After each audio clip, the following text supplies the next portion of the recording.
Ramadan yang masih B, maksudnya yang masih lulus tapi bersyarat harus ruqyah mandiri, selain yang kena sihir dan yang kena sihir, ya kan?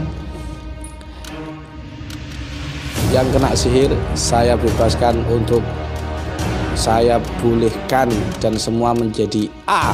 Santet 1 hari tidak akan ketarik dia hanya fokusnya ke situ mulu, pikirannya itu loh diarahkan ke sini tetap ke situ, pikiran ke sini tetap ke situ. Di seakan-akan ada kalau kasus pesugihan, mohon maaf ya ini ya, ini mohon, kalau kasus blorong, misalkan rumah ini ada blorongnya karena terlihat di, misalkan karena ada kapak ini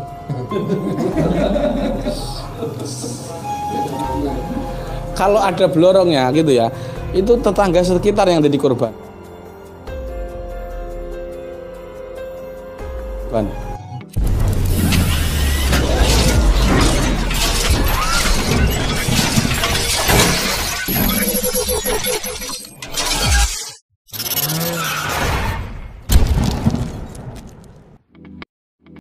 Assalamualaikum warahmatullahi wabarakatuh. Selamat berkumpul dengan keluarga, para teman-teman semuanya dimanapun Anda berada. Mudah-mudahan kita selalu diberikan kesehatan, diberikan rezeki yang halalnya. Kita berharap mudah-mudahan kita semua dilindungi oleh Allah Subhanahu wa Ta'ala dimanapun berada. Baik, kali ini saya akan membagikan sebuah video, di mana video ini di-upload yaitu kemarin waktu sebelum puasa, yaitu di Kota Madiun. Jadi video ini berkaitan dengan praktisi JRA, di mana praktisi JRA yang tadinya mendapatkan nilai B dari Mujis, dan atas sebab apa beliau Mujis kita memberikan nilai A, berdasarkan apa dan dengan pertimbangan apa beliau memberikan nilai A. Kalau saya lihat dari segi videonya, yaitu beliau sangat bersyukur dan sangat berterima kasih tentunya kepada Allah Subhanahu wa Ta'ala yang telah memberikan, ya, yang telah memberikan bisa berjumpa dengan bulan Ramadan. Jadinya rasa syukur itu beliau berikan, ya, khusus kepada praktisi JRA yang mendapatkan nilai B. Kemungkinan seperti itu analisa saya.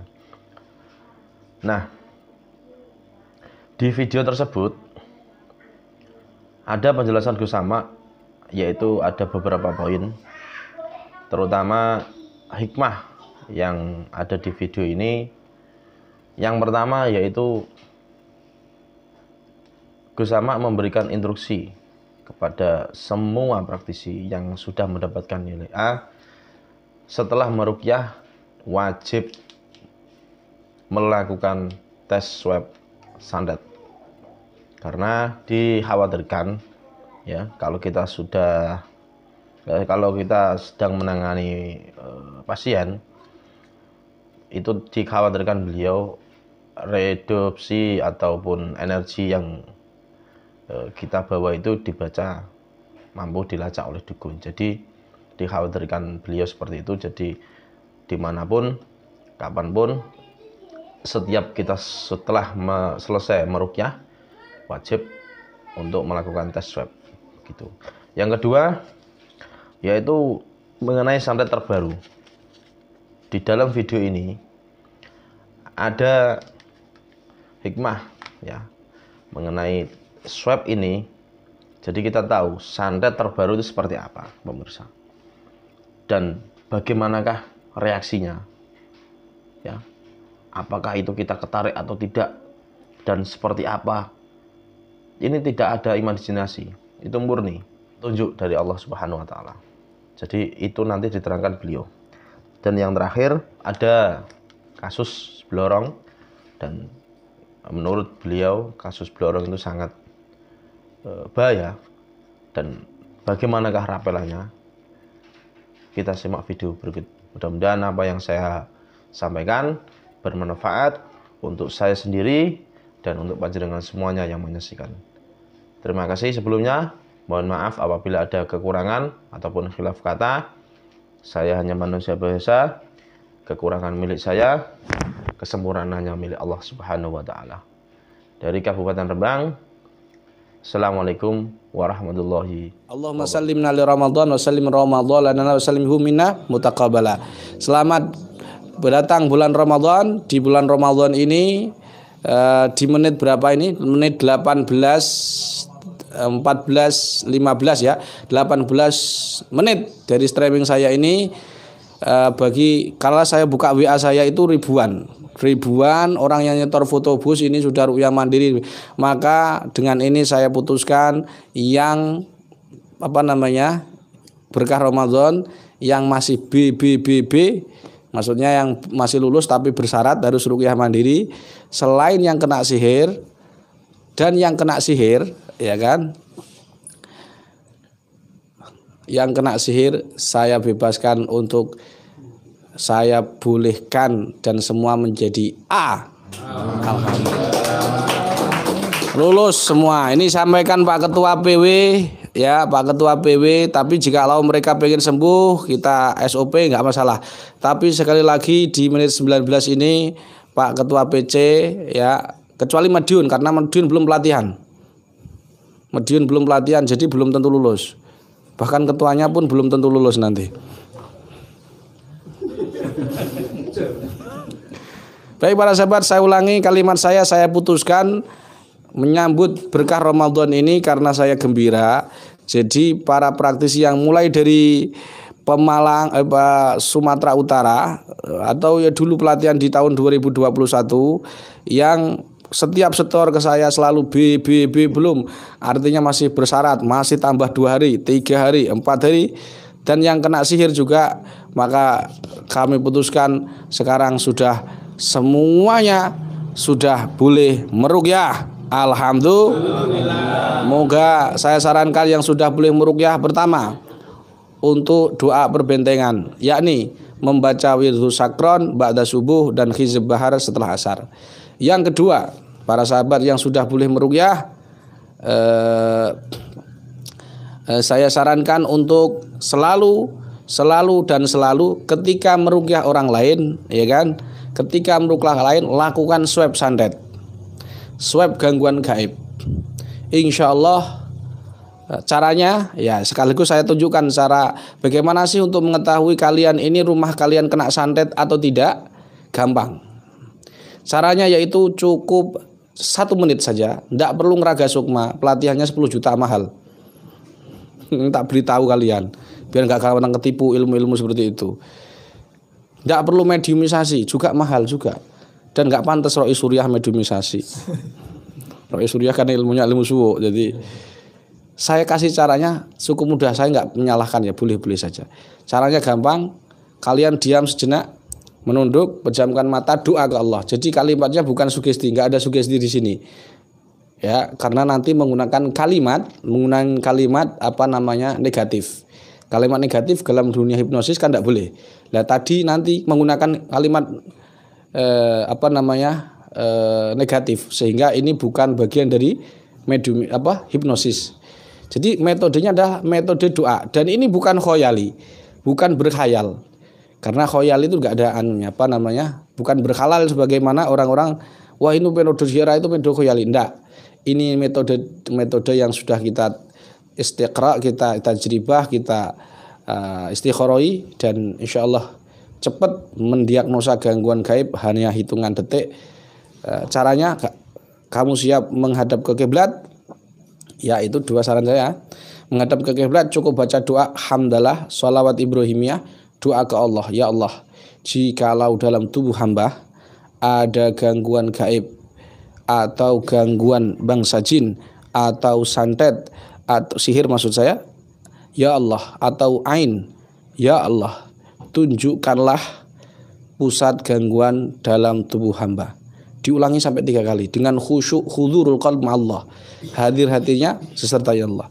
insya Allah akan memberi petunjuk kepada kalian melalui robitoh kalian, melalui ruhani kalian yang nyambung kepada guru-guru. Yang tidak nyambung-nyambung gak akan bisa. Yang nyambung-nyambung kepada guru-guru kalian, insya Allah gangguan sebesar apapun, sekecil apapun, Allah akan tunjukkan itu. Ajastukum. Karena yang 200, yang apalagi yang 50 nggak bisa ilmu ini. Baik para sahabat semua. Terus setelah itu baca ayat Yasin ayat terakhir. Innama amruhu idza arada syai'an ayyaqula lahu kun fayakun. Wa subhanalladzi biyadihi malakutu kulli syai'in wa ilaihi turja'un. Begitu caranya. Terus kalian niat keliling rumah. Keliling rumah hanya secara visual, artinya secara bukan bayangkan, bahasanya lebih niat keliling rumah. Setelah keliling rumah kalian mendeteksi pikiranmu, kalian ada kalau santet 1 hari tidak akan ketarik dia hanya fokusnya ke situ mulu, pikirannya itu loh diarahkan ke sini tetap ke situ, pikiran ke sini tetap ke situ. Di seakan-akan ada kalau divisualkan kamera gede itu zoomnya ke situ. Itu Allah tunjukkan di situ. Berarti di situ ada gangguan, artinya langsung netralisir. Sebelum khodam dari santet ini masuk ke rumahmu. Dan kemarin nyata ada sahabat kita setelah kita swab, setelah 3 hari, ini santetnya hanya seminggu, tiba-tiba mati lampunya. Ternyata ya khodamnya agak kuat sehingga mau Ramadan lampunya sudah mati. Kemudian setelah kita ruqyah ternyata betul itu sudah seminggu. Ini lain kali jangan seperti itu. Kalian harus ada tindakan preventif, yaitu dengan cara setelah meruqyah lakukan swab. Jangan-jangan sampean ini ketika ngeruqyah orang setannya itu ngikuti kamu, atau si dukun bisa membaca reduksi energi di tubuhmu, maka dia akan mengikuti rumahmu. Dan bisa karena mereka memang potensi seperti itu.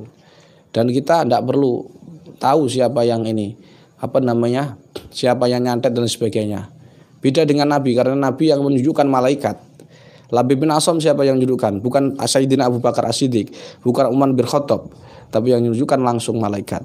Jadi kalau kita tidak perlu seperti itu, cukup lakukan sebagaimana Nabi. Kita ambil garam, baca Al-Falaq An-Nas, kemudian siramkan di lokasi itu. Sekali lagi bagi yang sudah pertama ngeruqyah jangan yang pertama tadi lakukan perbentengan diri, baca dzikir sakron. Cara bacanya seperti biasa, ketika setelah salat Fatihah waladhdallin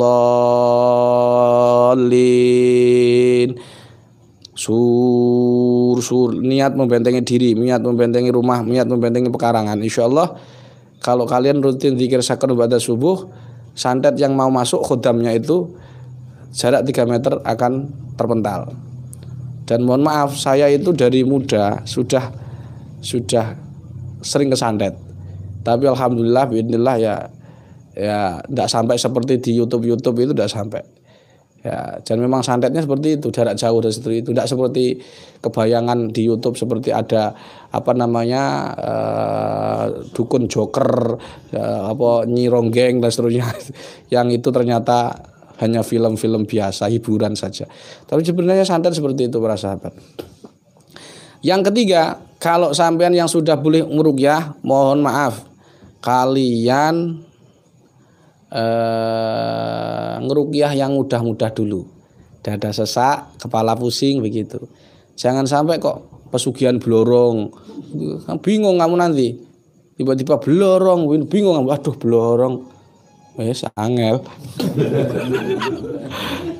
Karena apa? Kalau kasus pesugihan, mohon maaf ya ini ya. Ini kalau kasus blorong, misalkan rumah ini ada blorongnya, karena terlihat misalkan karena ada kapak ini.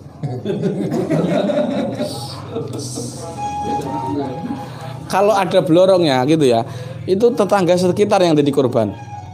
Panas. Enggak, jadi tumbalnya. Jadi begitu. Jadi yang sering saya tangani itu seperti itu. Jadi misalkan ini di rumah ini ada blorong, pesugihan blorong, sekitarnya jadi korban. Jadi dia jemur pakaian diambil gitu, terus dirapeli dan seterusnya, terus dikasihkanlah ke depan rumahnya. Itu tumbal satu rumah, mati terus ya. Untuk apa? Ya duitnya untuk itu dong, pesugihan dia. Makanya sampai nanti kalau tetangga kalian pesugihan borong sekalipun, insya Allah dengan swab santet itu akan terdeteksi biidznillah. Gitu. Yang terakhir bagi yang sudah boleh ngeruqyah, ruqyahlah istrimu dulu sebelum ngeruqyah istri tetangga. Karena ini banyak praktisi ruqyah yang sudah ngeruqyah istri-istri orang sampai istri orang itu menjerit tak tahan, maksudnya kesurupan. Sedangkan istrinya kalau sakit tidak diruqyah. Jadi ini sangat miris para sahabat. Oleh sebab itu mohon untuk panjenengan itu ngeruqyah istri dulu, keluarga sendiri, karena kita adalah menjadi sayap dakwah LD PBNU, maka lakukan dakwah ke wa'anzir ashiratakal aqrabin, orang-orang dekat anak istri kita dulu. Demikian, mudah-mudahan panjenengan semua dijaga oleh Allah Subhanahu wa taala. Saudara praktisi JRA semua dijaga oleh Allah taala, ilmunya bermanfaat, berkah semuanya, anak-anaknya diberi keturunan yang min ahlil Quran wa khassatih wa minal ladzina yastami'una al-qaula fayattabi'una ahsana. Amin. Untuk mengakhiri ini, sekali lagi para sahabat, mulai hari ini, mulai live ini, ya kan, yang ketua-ketua yang nyetor ke saya, Gus ini yang masih ruqyah mandiri, semuanya sekarang sudah bebas, sudah dibebaskan, bukan setan-setannya dibebaskan, tapi dibebaskan dari PR, dibebaskan dari ruqyah mandiri. Mereka sudah boleh ngeruqyah. Kalau pengen sembuh silahkan ruqyah mandiri, tapi saya tidak mewajibkan. Begitu, semuanya bebas. Ini karena kita tafarruh, kita bahagia dengan datangnya bulan Ramadan ini. Semoga panjenengan semua Ramadan ini lebih baik dari Ramadan sebelumnya.